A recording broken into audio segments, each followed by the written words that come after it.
Welcome back to the Beast Speak blog. This is the series where I tell you what the Beast has been saying to me and how I overcame it. If you don't know what I'm talking about, the Beast is your addictive voice, the AV and AVRT of rational recovery. If you can recognize that beast, then you can separate yourself from your urges, and that can result in immediate and lifelong abstinence. If you want to learn more about rational recovery or how to do AVRT, I'll link Virginia's story in the description box below. You can check that out. It's a good place to get started. Excuse me.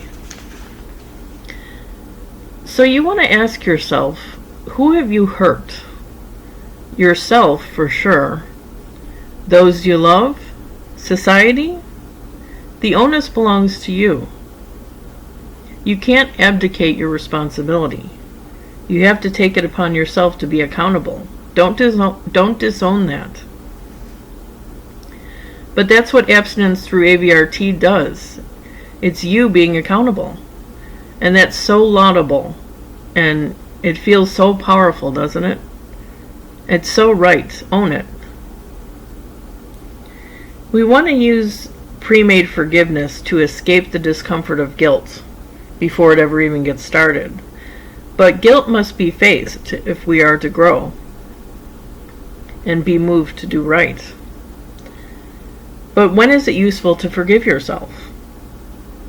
You might have earned your guilt, but then the beast uses it against you to get what it wants, and we can't let that be.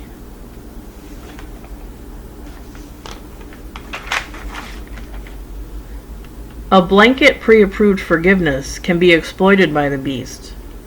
Forgiveness at the wrong time can ruin everything you're working towards. Indulgence can be painted as an act of mercy by the beast.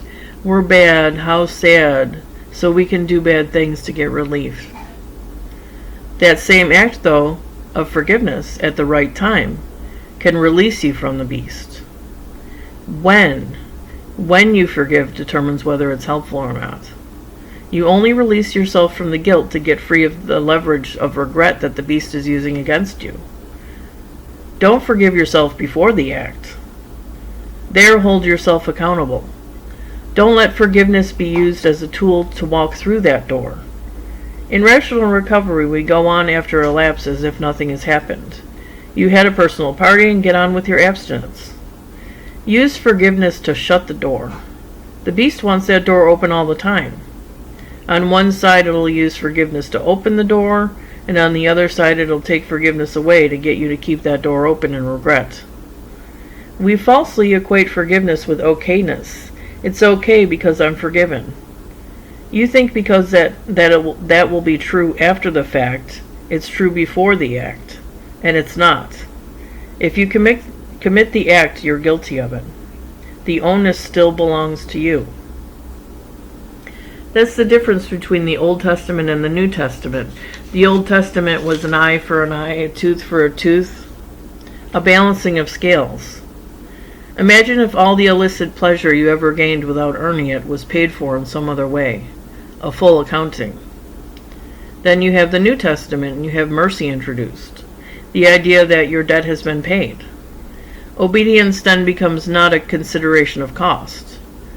Obedience is not necessary to escape consequences, and that can make doing the right thing a free will choice instead of the result of the fear of punishment.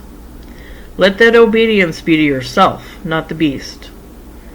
So be careful when you apply forgiveness. It can either be a tool of the beast or it can help you escape its grasps. Rule yourself, defeat the beast. Thank you.